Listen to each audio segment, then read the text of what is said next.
And so, it was all going so well. Then the virus mutated and it's spreading at great speed. Across the UK, we're advised to take even greater care. The race is on between the vaccine and the virus.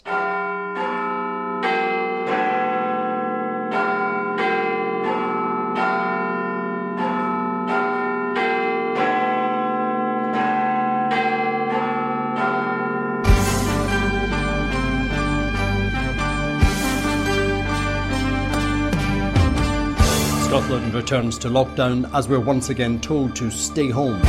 The First Minister says she wants to speed up the country's COVID vaccine rollout. And anarchy in America as thousands of protesters storm Capitol Hill.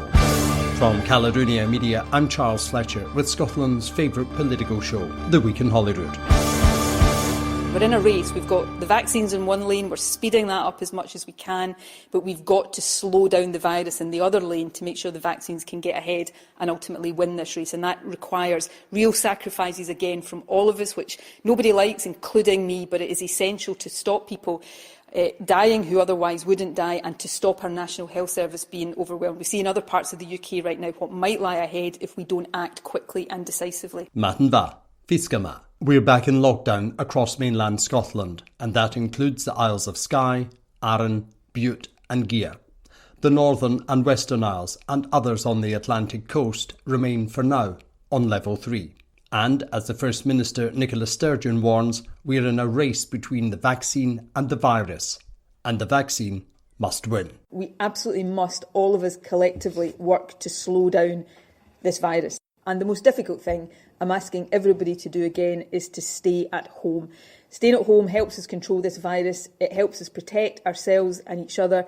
It helps us protect our NHS, and fundamentally and ultimately it helps us save lives. And that, as we have all known all along, is really important. So my concluding message is the same as it was back in March, because the situation we face now is as serious as the one we faced back in March. So please stay at home, protect the NHS and save lives. First to revert to lockdown came the Scottish Government at midnight on Monday. Westminster followed with a similar policy 24 hours later. The public have just been fantastic in the way that they've tried to follow the guidance and done their very best.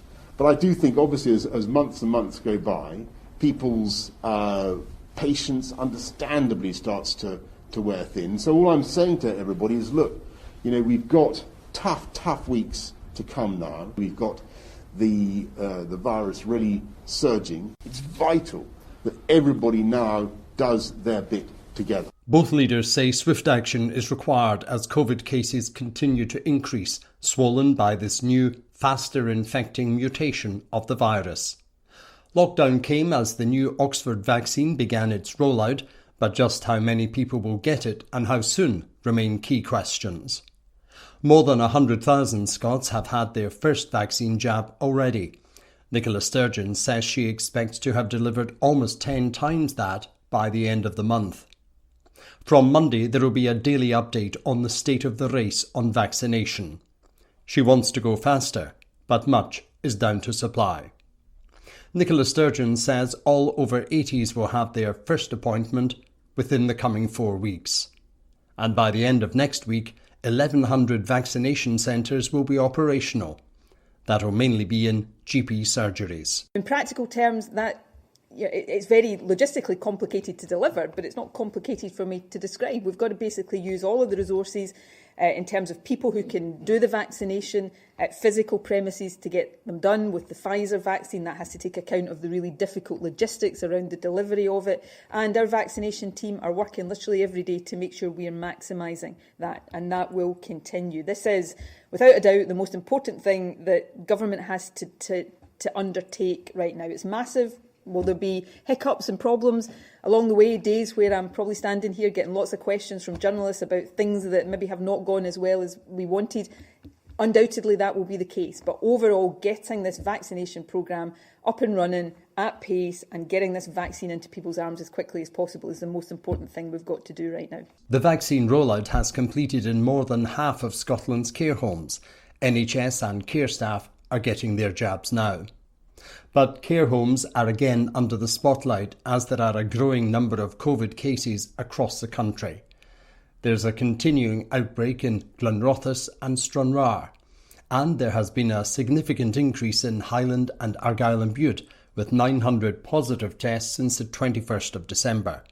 Labour leader Richard Leonard is clear there must be priority support for residents in care homes. Our view has been that the tragic deaths in residential care homes was the scandal of the first wave of COVID-19, and we need to ensure it doesn't become the scandal of the second wave of COVID-19. So we want to see guaranteed supplies of personal protective equipment to people who work in care homes, those people going in and out of care homes.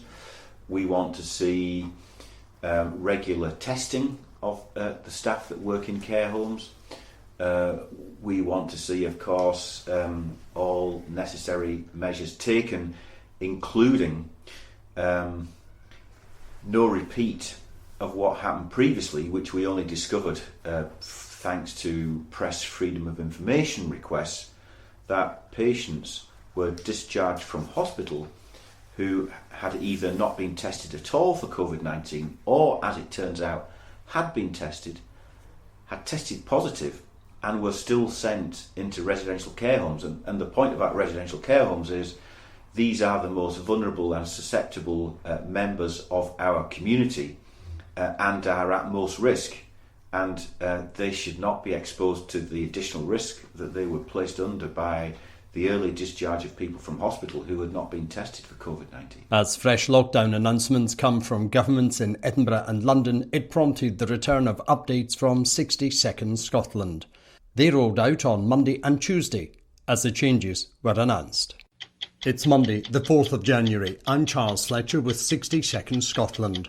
Mainland Scotland reverts to lockdown from midnight tonight. The islands remain in level 3, but that could change. First Minister Nicola Sturgeon says it's vital we stay at home, protect the NHS and save lives. This stay-at-home message and advice is now so important that from tomorrow it will become law, just as it was in the lockdown last year. Schools, including nurseries, will remain closed until the 1st of February. We can go out for exercise, but can only meet with one other person from one other household outdoors. The Scottish Government says avoid travel where possible, although you can do so if you're delivering care. We should work from home and only shop for essentials. Nicola Sturgeon says we're in a race between the vaccine and the virus, and the vaccine must win. From Caledonia Media, I'm Charles Fletcher with 60 Seconds Scotland. It's Tuesday, the 5th of January. I'm Charles Fletcher with 60 Seconds Scotland. Scots are in lockdown across the mainland, with schools shut to most pupils until at least the 1st of February. Nicola Sturgeon says the COVID crisis is extremely serious. We have to act quickly and decisively. Only essential shopping and travel is allowed, and we must work from home if we can. Boris Johnson has tightened restrictions and closed schools in England. It's vital that everybody now does their bit. Schools in Wales remain shut. Northern Ireland is in a 6-week lockdown. Rutherglen MP Margaret Ferrier has been arrested and charged after admitting using public transport while infected with COVID-19. Nicola Sturgeon says we're all in a race between the vaccine and the virus. I know that the next few weeks will be incredibly difficult. I'm sorry to ask for further sacrifices after 9 long months of them, but these sacrifices are necessary. And that's to help the vaccine win. From Caledonia Media, I'm Charles Fletcher with 60 Seconds Scotland.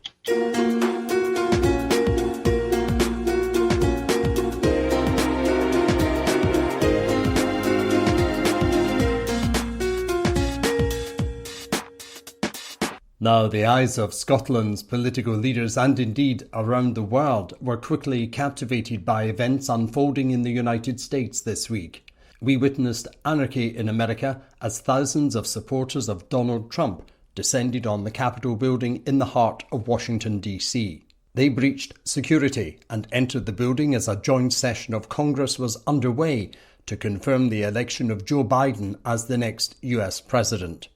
4 people died in the ensuing chaos. Scotland's First Minister describes the scenes as utterly horrifying and an attack on democracy. Douglas Ross for the Scottish Conservatives says no democracy could tolerate this, And Labour's Richard Leonard believes what we saw is appalling.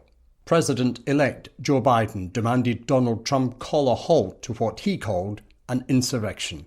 The scenes of chaos at the Capitol do not reflect a true America, do not represent who we are. What we're seeing are a small number of extremists dedicated to lawlessness. This is not dissent. It's disorder. It's chaos. It borders on sedition. And it must end now. I call on this mob to pull back and allow the work of democracy to go forward.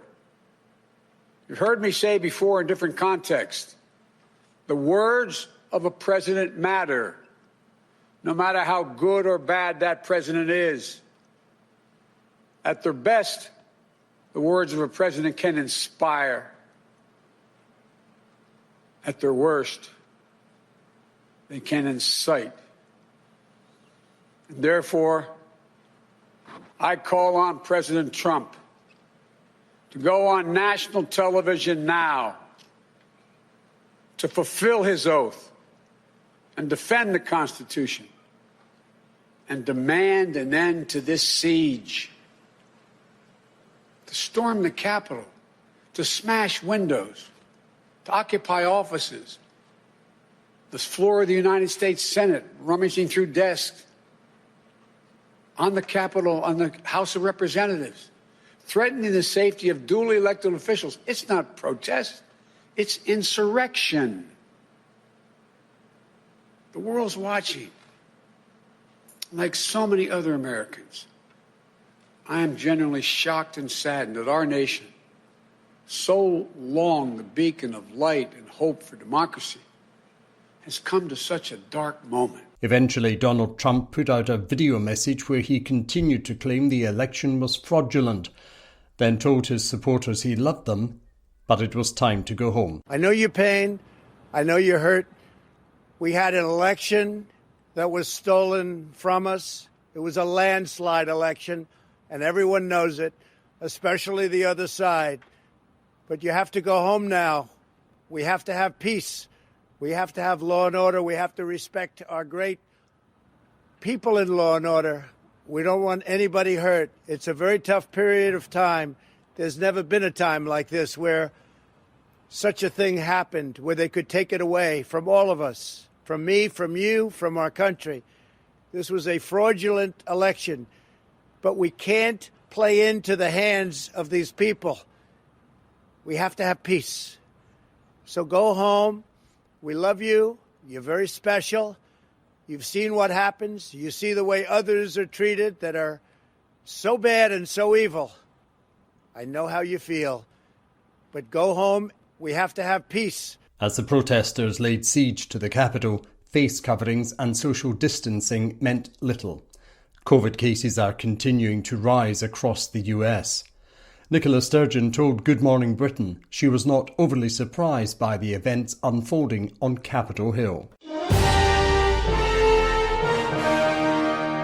Well, Nicola Sturgeon is among world leaders who have condemned what she called the utterly horrifying scenes in America, where rioters stormed the US Capitol in Washington. The First Minister of Scotland said shame on those who have incited this attack on democracy. She joins us now this morning. Good morning to you, Nicola Sturgeon. Thank you for joining us this morning. I think we're all still reeling from what we saw yesterday. As the First Minister of Scotland, as somebody who's been involved in politics for the majority of your life, have you managed to process what you saw?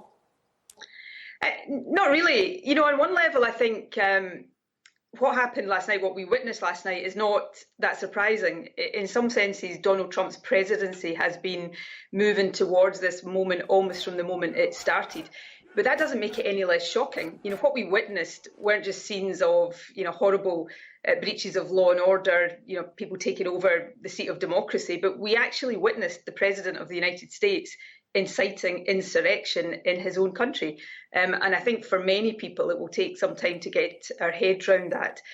Thankfully, there's only a matter of days of his presidency left, and we heard Joe Biden last night remind us what a real leader, a real democratic leader should sound like. But this has been a dark period in America's history, there's no doubt about it, and I would imagine many people in that country and across the world are looking forward to it coming to an end. But clearly there are deep-seated divides there that the new administration have to tackle and try to heal. The First Minister has already stated a reminder to Donald Trump that under the current COVID legislation in Scotland, it's illegal to travel in or out of the country unless that journey is essential.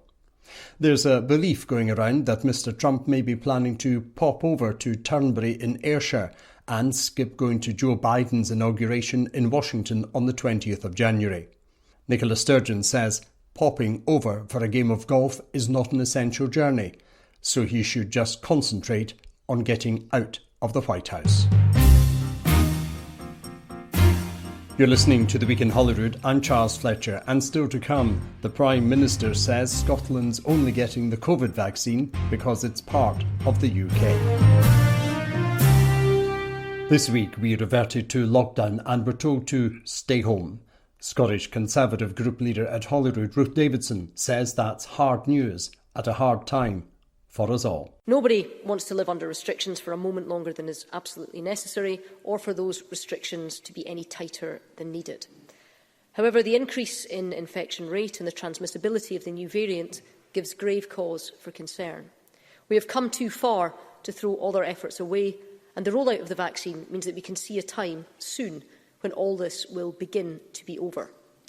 That being said, this is hard news at a hard time when the resilience of people across the country has already been worn down over the past year. Many will be dismayed by today's news, not least the parents of school pupils who now have to rip up their childcare plans, negotiate with their employers and worry about their children's fractured education. The Children's and Young People's Commissioner has expressed concerns that closing schools poses a serious risk of harm to the well-being of children and young people. And he's also warned that support for online learning is being provided inconsistently across Scotland and that there's not enough national guidance and support for schools from government ministers, threatening a further widening of the attainment gap. So can I ask what further steps the Scottish Government is taking now to address these concerns and to ensure that Scottish pupils continue to get equal access to high-quality education? First Minister. Well, can I firstly agree that this will be very hard news for everybody across Scotland to hear today and to contemplate the reality of over these next few weeks. I want to reiterate to people again that these are decisions that we do not take lightly. We agonise over them and we only announce restrictions like this if we really feel there is no alternative. And right now, the only alternative is greater loss of life and the potential for our National Health Service to be overwhelmed. And speed of action at this point in time is the most important factor of all. The decision we most agonised over was the further closure of schools for the majority of pupils. The issue of schools closed or open has been contentious in the most recent weeks, and teachers and others have understandably raised concerns. But I hope people see from the responses of the government and the actions of the government that we have striven and will continue to strive to keep schools open as normally as possible, as often and for as long as possible. And this decision today is one that we deem necessary for the reasons I set out. We will, and the Education Secretary will set out for MSPs, I'll ensure that this happens over the next couple of days, the steps that are being taken to ensure that the provision of online education is as parents want it to be, and that local authorities are working to ensure that that is of a consistent quality across the country. We have already taken steps, as I indicated in my opening remarks, to ensure that more young people have access to digital devices to make online learning more accessible to them.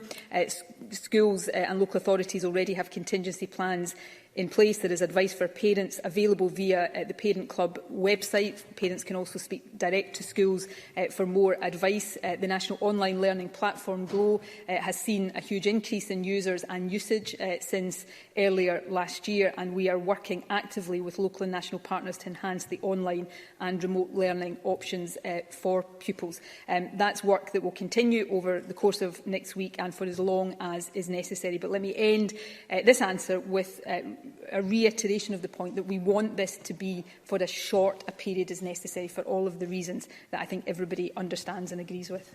Ruth Davidson. Today's announcement underscores the need to have a comprehensive test and trace system in place. In August, the First Minister promised that between UK Government Lighthouse Labs and NHS Scotland facilities that we would have the capacity for 65,000 tests per day. However, the highest number of tests carried out in a single day was 30,619 on Christmas Day, with currently a third of tests carried out by NHS Scotland and the majority by the Lighthouse Labs. She also promised that 3 regional hubs for testing would be open by the end of December, but so far only 2 have done so. The test positivity rate over the last 7 days is now the highest it has ever been since the Scottish Government started publishing this data in August. So can I ask the First Minister, is there capacity in Scotland to carry out 65,000 tests per day? And if there is, why are the actual tests carried out on any day well below half of that capacity? And when will the Edinburgh Regional Hub be open for testing?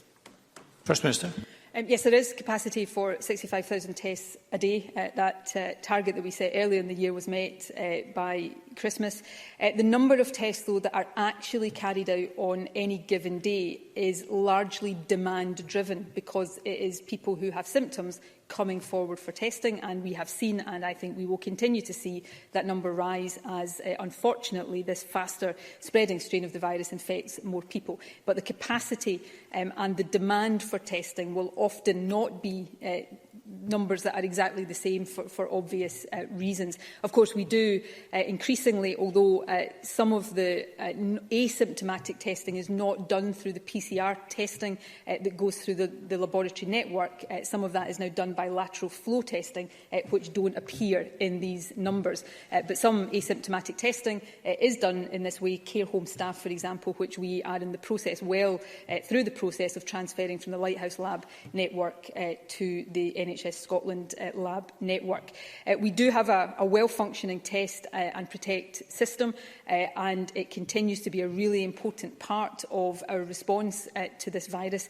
But as we have a virus that is spreading faster, then we have to have a range of different responses to that in order to complement the test and protect. And of course, in terms of interventions, just as test and protect has been important, the vaccine programme becomes increasingly important over the next period. And lastly, there has been a last-minute issue, or probably not literally last minute, but late-stage issue in the Edinburgh regional lab with a sprinkler system, as I understand it, which is in the process of being rectified, and that is due to open shortly.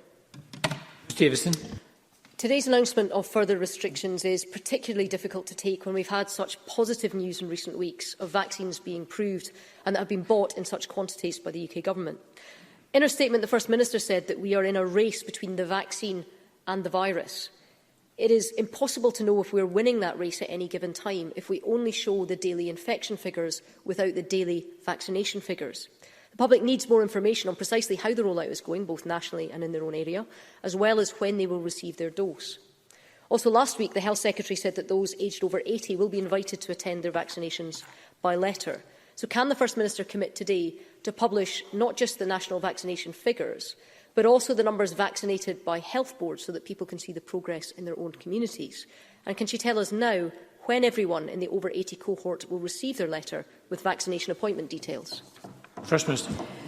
On publication, I think I said last week when Parliament was recalled in response to a question from the Labour benches that we are intending to break down the weekly publication of the numbers vaccinated into categories, and also I would hope that we would do that regionally by health board as well. I will consider whether there is a potential to have a greater frequency of publication. We are currently doing that weekly. I am simply mindful of not putting too many burdens of data collection and publication on people that we are expecting to undertake this huge logistical challenge. So it may be that weekly publication remains the best balance with that greater breakdown of statistics. The vaccine programme is, of course, because it is not that long since the vaccines have been approved, particularly the AstraZeneca one, is still in its early stage. But we have vaccinated more than 100,000 people. The percentage at this stage, it's a small percentage of the population that has been vaccinated. It is slightly higher in Scotland than in the other UK nations, but we will have to continue to focus on accelerating that as much as possible. As I said earlier on, that is at the moment largely constrained by supply. We know what we expect. Hopefully that's a conservative, small c, estimate for January. We are not yet clear what supplies we can expect for beyond January. In terms of the call for those in the over 80 population, that will start shortly and be an ongoing process. We have obviously been recalculating our modelling for the speed and timescale of vaccination as a result of the changed Chief Medical Officer advice on doing the second dose of the vaccine up to 12 weeks after the first dose, as opposed to 3 weeks. That will allow us to get the first dose of vaccine to more people much more quickly. And we are making sure that we take full advantage of that as we take full advantage of the supplies of the vaccine as we get them. Ruth Davidson. There are immediate practical questions that are raised by today's announcement, and one of the primary ones is the legal requirement for people to work from home where they can. This raises all sorts of issues, including who is a key worker and what constitutes essential labour in a workplace outside of the home. Also, who makes these decisions and what is the process of arbitration in the event of a dispute between a workplace and a local authority or a boss and an employee. In the first lockdown, we saw different interpretations between local authorities and different services provided depending on category. People need to know what these new rules are, how they will apply to them, and what recourse exists where there's conflict. So will the First Minister give clarity on these important points? First Minister. We will set out more guidance on these points. On the issue of key worker in the context of education, local authorities have specifically asked for some flexibility around that, which I think is important to afford them. There is a balance to be struck here. In terms of business, we are not, as of now, in quite as restrictive a position in terms of non-essential work in construction and manufacturing, for example, being closed as we were back in March. But that is something we need to keep under review, both in terms of the spread of the virus, but also that really important relationship, which I do understand, between people's ability to work, or requirement to work rather, and their ability to look after children and take part in online learning for their children at home. The Economy Secretary will be having discussions as early as this afternoon with business organisations. We'll be discussing with trade unions to make sure that we help people, just as we did back in March, navigate their way through what I recognise is a difficult situation. But the message to businesses is we are asking you again, as you did in March, to very rigorously scrutinise your own operations and assure yourself that the people that you are requiring to be at work are genuinely only people that cannot do their job at home. There is a need to make sure that as many people as possible who can work from home are supported to do that. Thank you. Richard Leonard. The issue here today is not just whether schools and school buildings are open or not. It is about how much preparation has been made by the government for the continuation of our children's education. It is about whether the remote learning materials which we were promised were ready back in July are ready now 6 months later. It is about whether teachers have the support they need, whether plans are in place and whether they have the resources they require to back it up.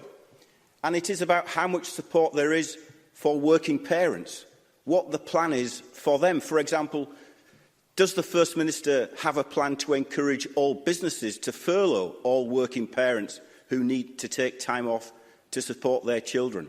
Can the First Minister assure us that all of this is in place? First Minister.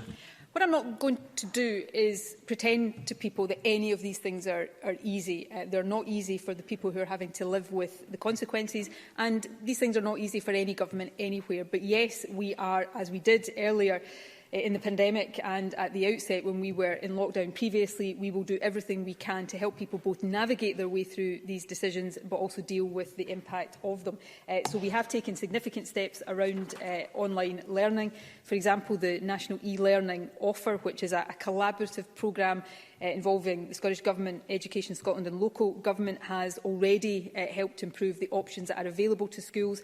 That has enhanced the provision for live remote learning, recorded lessons and supported learning via online digital learning.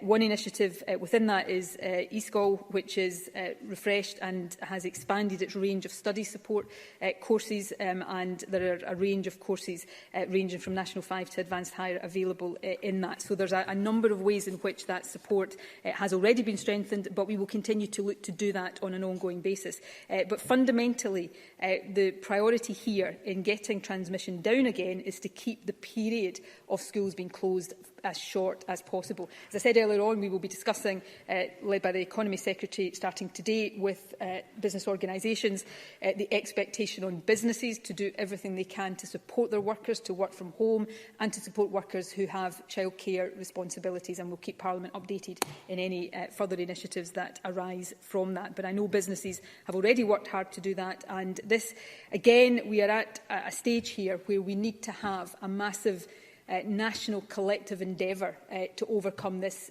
severe challenge we face, and I know and expect that businesses will play their full part in that. Richard Leonard. Thank you, Presiding Officer. Let me stick to the theme of support for working people. In October, the Government promised to protect low-income workers from financial hardship should they be asked to self-isolate by Test and Protect. However, the £500 grant does not seem to be reaching many of those low-paid workers who have applied for it. According to the Government's most recent data, published in December, 23%, fewer than a quarter of individuals who applied to the self-isolation support scheme actually received a payment. With the infection rate rising, more and more working people will be required to self-isolate. So can the First Minister therefore tell us why the award rate for this vital payment for low-income households is so low and what she will do to drive it up? First Minister. The eligibility criteria for the £500 support payment was set out at the establishment of that. That is tied to entitlement to benefits, although we sought in Scotland to have a degree of flexibility around that, and that, of course, is administered through the Scottish Welfare Fund. We will continue to look at how we ensure that support for self-isolation and more general support for the new circumstances we are in right now reaches more people. At the outset of the pandemic, we made significant resources available to support communities and to people in deprived communities in particular. We'll be discussing with local authorities how we refresh and supplement that. We also, of course, had the £100 million winter support package, which saw grants go to low-income families before Christmas, and had a range of other support for organisations that support people in poverty as well as different groups living in poverty. So we've done a great deal here, but we recognise in these new circumstances, more severe circumstances we are in for the next period, we have to continue to increase what we are doing. And I indicated in my statement that later this week we will set out announcements about additional resources that will cover many of these key aspects: support for communities, support for particularly vulnerable groups, parental support and any additional support in addition to the support strands that are already there for business that we are going to be able to make available for companies affected. Richard Leonard. Thank you. But if 77% of those people who apply to the self-isolation support scheme do not receive a payment, then it seems to me there is something wrong with the way the scheme is operating. We all recognise that the new variant of COVID-19 demands new action to suppress its spread. The advice from SAGE is that actions such as delaying the second dose of the vaccine is only one part of a comprehensive, ambitious strategy to do this. However, one very senior government adviser less than 2 weeks ago said in response to a question about immunity from the first dose, I quote, "They get a little bit, but it is not like 50% and then another 50%. These numbers are not right, but it is more like 10% and 90%. So the second dose is much more important on top of the first dose." Then a week later, a statement from the Joint Committee on Vaccination and Immunisation said, and I quote them, short-term vaccine efficacy from the first dose of the Pfizer vaccine is calculated at around 90%. Short-term vaccine efficacy from the first dose of the AstraZeneca vaccine is calculated at around 70%. Maintaining public confidence in the vaccination programme is critical, but that requires ensuring messages are clear and consistent from all government advisers. Can the First Minister take responsibility for that? And can the First Minister today set out the expected number of people to be vaccinated each week based on current assumptions? First Minister. I take responsibility for all aspects of the government's handling of this. I've never tried to shy away from that. I think consistent messaging is important. I must admit, as an aside, I have struggled week to week to know what Richard Leonard is actually expecting the government to do. It's gone from easing restrictions to more severe restrictions. So these things are difficult, but I understand the importance of it. Before I come on to the issue of vaccine dosage, which is important, let me just round off the first point on the support payment. We have already extended eligibility for that since it was introduced, and we will continue to look to do that. On the issue of the 2 doses and the 12 weeks or up to 12 weeks between 2 doses, this is clinical advice. I take responsibility for every aspect of the government's response to this, but I am not clinically qualified. I rely on advisers to give us the best possible advice on these matters. The 4 Chief Medical Officers have collectively given this advice to the 4 governments on dosing, and they have done that on the basis that this allows us to vaccinate more people with a significant degree of immunity more quickly than the original strategy would. And given the race we are in and the circumstances that we face, I think if they believe that that is a safe and sensible thing to do, then I think it is incumbent on politicians to follow that advice. The short-term efficacy of the Pfizer vaccine is 90% and 70% from the AstraZeneca vaccine from the first dose. This actually is in a letter that I think went to MSPs yesterday or this morning, and I know a briefing has been offered to all MSPs from the Chief Medical Officer on this matter. Can I just, while I've got the opportunity, there has been another issue raised about vaccination policy in the last 2 days, the suggestion that people may get the first dose with one vaccine and the second dose with the other vaccine. That is not our policy in Scotland. It is not what the Chief Medical Officer advises. So unless there were really exceptional circumstances where perhaps it wasn't known what vaccine had been given in the first dose, the policy at this stage is that people will get both doses with the same vaccine, and it's an opportunity for me to give clear and consistent messaging on that point. Thank you. Patrick Harvey, who joins us remotely. Once again, we're seeing the announcement of new measures which everyone will find regrettable, but I think the vast majority of people will recognise are necessary. But with schools closing for longer than planned, there is a need for a package of practical support for parents, not only from government but also from employers. And those needs will be particularly significant, especially for single parents, those in cramped conditions, and those coping with working from home while schools are closed. People struggled last time, but they got through. They need and deserve our help if they have to do it again. I want to ask the First Minister, though, about the uncertainty about the impact of the new variant on transmission among young people. The First Minister recognised that uncertainty. Does she agree that we will need, over the next couple of weeks before the review period, we will need clarity on those issues? We will need to have answers that give us confidence about that question of transmission among young people. And we need that information before we'll be able to know if it's safe to fully reopen schools, or before we can know what additional measures are necessary to keep them safe. First Minister. Yes, I do agree with that. We have been determined, as everybody knows, from the moment schools reopened in August to now to keep schools open. That has been contentious at times, and legitimate concerns have been raised. But I have, at every stage, been satisfied on the basis of the advice I've been given and my understanding of the situation and the data that we have gathered and has been published by Public Health Scotland and indeed data published by the ONS. I've been satisfied that schools could safely reopen, and while not all teachers, not all parents have agreed with that, I have felt able to look at teachers and parents in the eye and say that that is my clear judgment based on the advice I've been given. That has changed for this moment in time for the two reasons I set out: the higher level of community transmission and the uncertainty amongst the scientific community of the impact on transmission amongst young people of this new variant. Some evidence or some opinion that I have seen and read and tried to understand suggests it may be more likely to infect young people. Others think that that may be an apparent effect because in England during the November lockdown schools were open while many of the places adults would go were closed.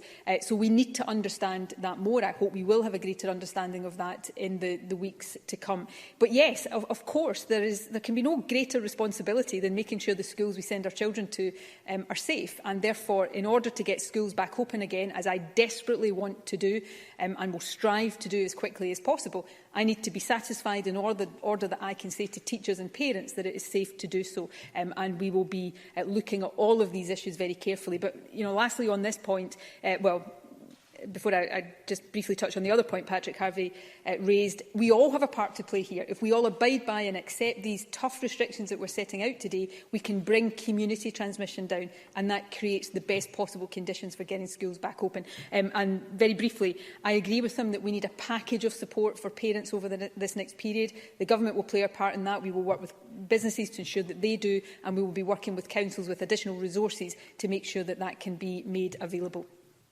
Willie Rennie. There will be a price to pay in terms of mental health, economic well-being, health services, inequality and the loss of education. But I agree that the evidence supports the return of stricter measures. It would be a tragedy if the NHS was to be overwhelmed and more lives lost when the protective coat of this new vaccine was within touch and distance for millions of people. But I want to ask about childcare. There will be more people back at work, especially as construction and manufacturing continues compared with the spring. But what advice has the First Minister got for working parents, those not of key workers, but for working parents? What advice, what support is available and what childcare will be available for them? The availability of informal childcare and childminders is much more restricted than is necessary. So therefore, what advice would she give to those families to make sure that they have the appropriate childcare?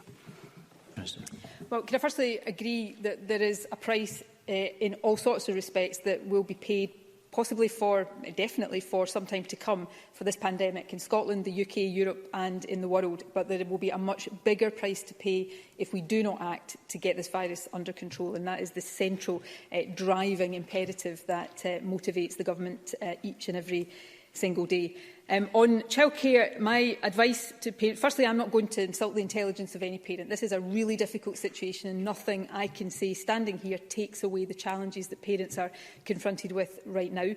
We will do everything we can to help in a range of different ways. The key worker provision and the flexibility that we've left local authorities with there is the first part of how we will do that. There is the possibility, although it is more restricted, for informal childcare where there are no other alternatives.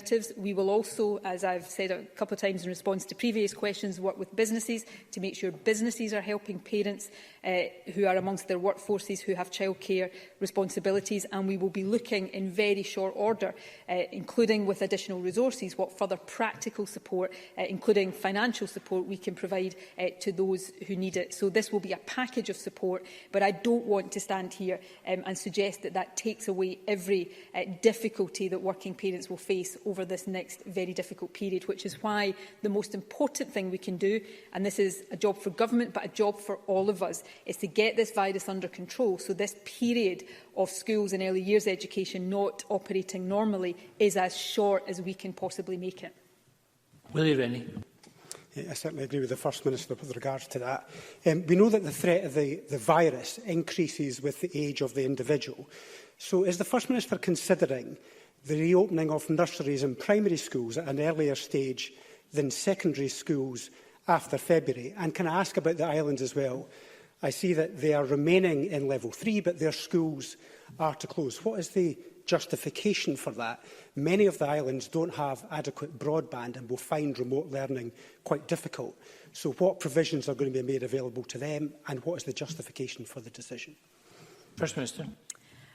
In terms of the justification for the decision, it is about the uncertainty about the impact of transmission on young people, and therefore, if schools were to remain open in these areas, if that was a bigger impact than has been the case before, that may jeopardise the overall stability of these areas in terms of the levels of the virus. So it is a cautious and precautionary decision. We have decided to leave the island communities in level 3. We looked very carefully at Shetland because Shetland's had a high number of cases in recent days, but the indications yesterday and today are that that is stabilising. But of course we'll be monitoring that very carefully indeed, and I absolutely take the point about the greater accessibility issues around digital and broadband, and we'll discuss what more we can do to assist with not just island but remote communities in that respect as well. In response to Willie Rennie's first point, yes, we will consider. I deliberately made the point in my statement that when it comes to getting schools back, it will not be necessarily a binary open or closed. If we can get some pupils back ahead of all pupils, that's what we will do. Obviously, one of the things we will be looking at is whether primary schools could come back even before we felt it safe to bring secondary schools back, if we feel it is not safe by the time we get to that review point on the 18th of January. So all of these things will be very much under consideration. We want as many children, want all children to be in school as normal as quickly as possible, but short of that, we want as many to get back as quickly as possible. Now to our continuing series of conversations with the leaders. This week, Richard Leonard from Labour. He says it's vital there's priority given to residents in care homes. As you may have heard earlier, more than half of Scotland's care homes have now had vaccine jabs, and the programme continues to roll out. Our view has been that the tragic deaths in residential care homes was the scandal of the first wave of COVID-19, and we need to ensure it doesn't become the scandal of the second wave of COVID-19. So we want to see guaranteed supplies of personal protective equipment to people who work in care homes, those people going in and out of care homes. We want to see regular testing of the staff that work in care homes. We want to see, of course, all necessary measures taken, including no repeat of what happened previously, which we only discovered thanks to press freedom of information requests, that patients were discharged from hospital who had either not been tested at all for COVID-19 or, as it turns out, had been tested, had tested positive and were still sent into residential care homes. And the point about residential care homes is these are the most vulnerable and susceptible members of our community and are at most risk.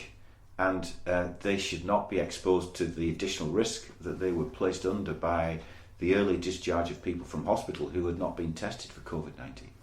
And having watched and listened to you in the chamber, as you have been very straightforward with the First Minister, making demands, calling for an inquiry, do you believe the Scottish Government is now living up to the measure that you have asked them to take? Well, we involved the Scottish Human Rights Commission because we felt that some of the guidance that the Scottish Government has issued breached the human rights of those elderly people in residential care, up to and including the right to life. But they were all, because they were denied access to treatment that everybody else in society would still get access to. They were sent to care homes in some cases without being told that's where they were being sent. Their families and next of kin didn't know that's where they were being sent. So there are some serious questions over what happened and whether their human rights were respected or not, and it's my firm belief that they weren't. So we've now got an agreement that any public inquiry that takes place will have a human rights dimension to it, especially when it looks into what happened in residential care. But we've also said that we need to rapidly learn the lessons of what happened in the spring and early summer to make sure that they are not repeated. And that should be done in full public view. So we've said that there ought to be an urgent and open inquiry, not a full-scale judge-led public inquiry, but nonetheless an open and expert-led inquiry, so that the lessons are learned and we look publicly at what those lessons are. I mean, frankly, the government, within a day of announcing a U-turn on the SQA results fiasco, appointed an academic from Stirling University to head up an inquiry into what happened there. So if they can move rapidly when it comes to school results for young people, why can't it act rapidly and investigate and bring forward the lessons from what happened in residential care to our older citizens? So the lesson on this, Scottish Government could do better? 100%. Absolutely. Personally, there are friends of mine, family members of mine who have lost their lives. There is a big toll that many people and many families are undergoing. But there is also the economic dimension to this, and we know that in a matter of a few weeks' time, people who have been supported through the UK government's job retention scheme, the furlough scheme, that's coming to an end. And so, I'm speaking to lots of people and to lots of families who are having sleepless nights because they do not know whether come November, December, Christmas, whether they are going to be in work or not. So there are people who are staring into the prospect of unemployment, of their businesses being unable to continue, or in some cases even to reopen. And there is, I think, a huge toll on people as a result of that, both physically but also mentally. And there are long-term mental health issues which I think we're going to have to deal with as a society, which arise from this period of time that we've been living through. Richard Leonard, thank you very much indeed. Thank you. The Prime Minister, Boris Johnson, says Scotland's only getting the COVID vaccines because it's part of the UK. Speaking to Conservative MPs, the Prime Minister suggests Scotland couldn't do it alone. First Minister Nicola Sturgeon suggests he grows up. Well, look, that's a pretty juvenile comment at a time when I think everybody wants to see grown-ups in charge of this response to COVID. What happens in the UK is that the four nations, Scotland, England, Wales and Northern Ireland, we voluntarily agree to procure vaccines collectively because we think that gets us a better crack of the whip than doing it individually. It's a choice we make. We do it for the flu vaccine, we're doing it for the COVID vaccine. That does not mean Scotland, if it chose to do it differently, couldn't procure vaccines. We're being sensible and grown up about it and choosing to do it this way because we think that makes sense. His point is you're for a union when it works for you, but not necessarily all the time. I guess that's the point he's making, isn't it? It works. The point I was going to make is it works for all of us. The independent countries of the European Union pull together to do certain things. That's sensible. And the point I was going to make, if Scotland was independent, when Scotland is independent, as I think it will be, then there are certain things that it would still make sense to come together to do. That's how the modern, interconnected, internationalist world works. And more generally, though, right now, this is the biggest challenge people like me and Boris Johnson and leaders across the world have faced. We should be trying to cooperate and work together. And, I'm not perfect. I indulge in politics at times. I'm a politician, so I'm not trying to take a holier-than-thou attitude. But let's just make more of an effort when people are suffering so much right now to rise above these, frankly, juvenile comments and try to raise our games. OK, let's come back to the vaccines then briefly, if we may. I think originally the target that you had set was to have 1 million people vaccinated in Scotland by the end of January. Where are you with that target? Are you still confident that you can make that happen? Well, it's dependent on supply. So we, at the moment, and we're being quite cautious in what we're saying, only given commitments that we think we can absolutely rely on. We think we will have by the end of January just over 900,000 doses of the vaccine. So, it's slightly below that 1 million, but hopefully it will get closer to that as the supplies become a bit firmer.